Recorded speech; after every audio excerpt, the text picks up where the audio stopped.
Well, hey guys, Jonathan with you once again. Welcome back to the daily video. Hope you're doing well.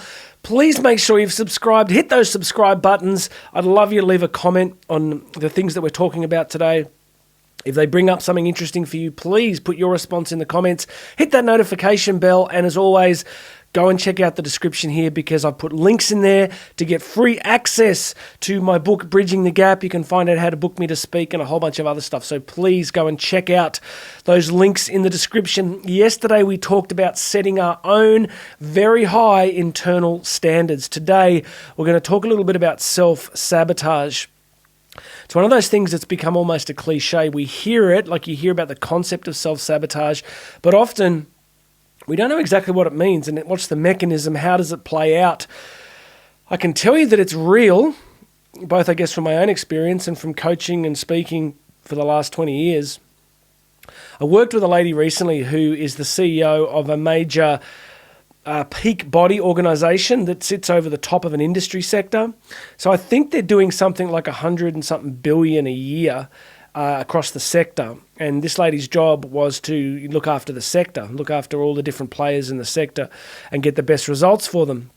And she reached out to me for coaching because she was struggling massively with this experience of self-sabotage. She was just like, she'd had this amazing career, but she just constantly felt that, she was going to be found out, that she wasn't good enough. And this self-sabotage mechanism was really triggering for her. So what is it? How does it work? Self-sabotage is fundamentally about what we call homeostasis or homeostasis. It's the mechanism that tries to keep things in our life exactly as they are. Strangely, one of the things, as humans, we want two things at the same time. We want predictability and certainty, right? You want to know that tomorrow's going to look a little bit like today. You want to know that the roof's going to stay up. You want to know that you're not going to be eaten by a bear, so you want some kind of predictability. But simultaneously, we also want uncertainty, right? We want to know that things are going to be a bit different, exciting, challenging. So there's these two forces constantly in play in our journey as humans. A lot of the time, what our deeper psyche is trying to do is just keep things predictable and safe. So it basically is a mechanism by which our deepest self wants to keep us pretty much in a comfort zone. Because if we stay in a comfort zone, we stay alive. We have a deep sort of historical evolutionary biology need to just know that we're not going to die suddenly and horribly. It's an ancient mechanism that's very powerful in our subconscious. So this thing is trying to keep us alive and keep us safe and keep us predictable. But because of that, the unknown, what is difficult, what is uncertain, becomes threatening to us, obviously, right? So we're dealing with this perverse mechanism where we want growth, change, stimulation, excitement, growth, possibility, but we simultaneously want to stay exactly as we are. For most people, for many people, it seems that the safety mechanism wins. Excuse me. So as we move on in life and new opportunities come up, and sometimes if we're really succeeding and accelerating in life, this mechanism kicks in again that tries to pull us back to where we were. That's the essence of the self-sabotage mechanism. It's like you're getting promoted, then you do something crazy and you get fired. Or, excuse me, or you're doing really well in a relationship and it's really progressing and then you do something that completely undermines it. And you go, why did I do that? I don't know if you've ever had some kind of experience where things were going pretty well and you stopped yourself. I remember about 10, 15 years ago, I had joined a new golf club and I was invited to come and play with a very significant person. And for some reason, I didn't make it. I can't remember what the exact reason was, but I look back at it now and think, I wonder what would have happened if I'd gone and played that particular day. I wonder what relationship might have been built or what door might have opened if I'd done that. So I look back at that now in the context of what we're discussing together, and I begin to wonder if that is the self-sabotage mechanism at play, right? It's this kind of interior mechanism where an opportunity emerges that takes you in a new direction, but it's slightly confronting and challenging, so you find a reason not to do it. So the first thing we do with self-sabotage, I'll give you two things. One is to get good at recognizing it. The second mechanism is that you have to make staying where you are more painful than the possible pain of growth. What it means is often we don't take the opportunities. We self-sabotage because we think semi-consciously, subconsciously, that if we do it, we're going to get more pain, right? That if we take this new thing, there'll be more risk, there'll be more uncertainty. We might be judged, we might lose friends, we might have to leave our country and go somewhere else. Any possible number of permutations that this new opportunity will bring uncertainty and problems for us, right? You have to make the pain of staying exactly where you are now greater than the possible pain of growth. So, give you a really simple example. Say that you know you need to get fitter, you need to lose a bunch of weight, you want to get really stronger, but you really don't like going to gyms because you feel embarrassed. Or you've seen gyms before and there's all these amazing looking people that know exactly how to use everything, and you don't want to go there because you don't want to look silly, you don't want to look foolish, you don't want people to look at you. Always remember that most of those times nobody's thinking about you at all, right? They're just doing their own thing.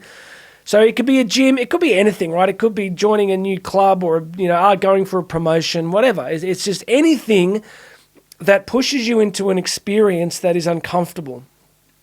So go back to our gym example, right? It is easier just to stay on the couch, right? It's much easier just to stay on the couch. It's just easier to keep the weight on, to keep eating what you're eating, and not to have the inconvenience of going to a gym. But what you have to do is go, okay, what's the pain of going to the gym? Well, the pain is that I've got to get up, I've got to spend some money, I've got to get some new clothes, and I've got to actually go and be somewhere that I don't really know what to do. Now, there's a whole bunch of strategies about how you could do that. You get a personal trainer, you could go with a friend, so you can find ways to mitigate that uncertainty. But you have to say to yourself, if I don't do it, I'm just going to keep putting weight on, and I'm going to look worse and worse. I'm going to feel worse and worse, and my kids are going to see it. And so you make the pain of where you are greater than the pain of where you need to go. And it seems to be that if you can do it, there's this kind of tipping point where you suddenly go, I can't stay here anymore. I just can't. I got to risk it. So for me, I kind of got to this point where I'm like, I'd rather blow my life up. I'd rather just go big and blow it up than stay stuck in smallness.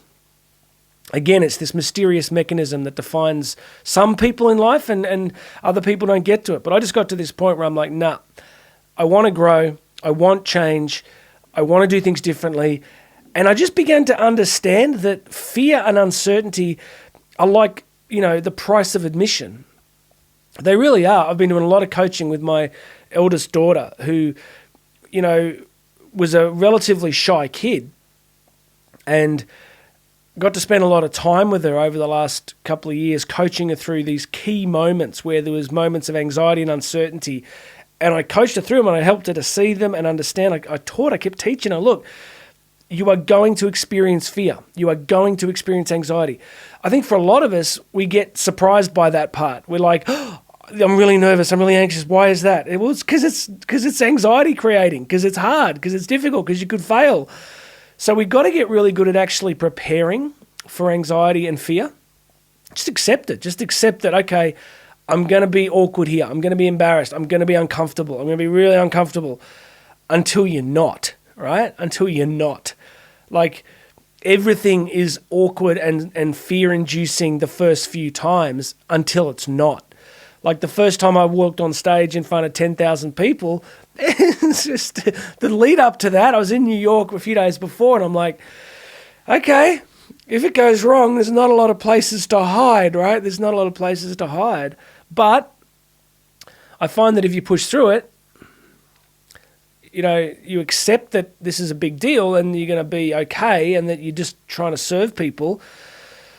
You move through it and you get the result on the other side. So look, end of message today, self-sabotage summary.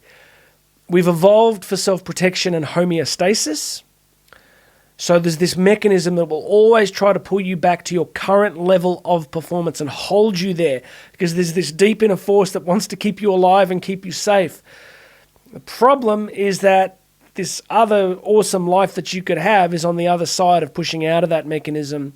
The way you do it, summary, is to make where you are more painful than the possible fear and uncertainty of where you need to go. That's the mechanism. And then just get good at recognizing it. And finally, as we've just said, recognize that fear and anxiety will come. Just recognize, accept that. Make a clear decision that's going to happen, okay? And then work through it.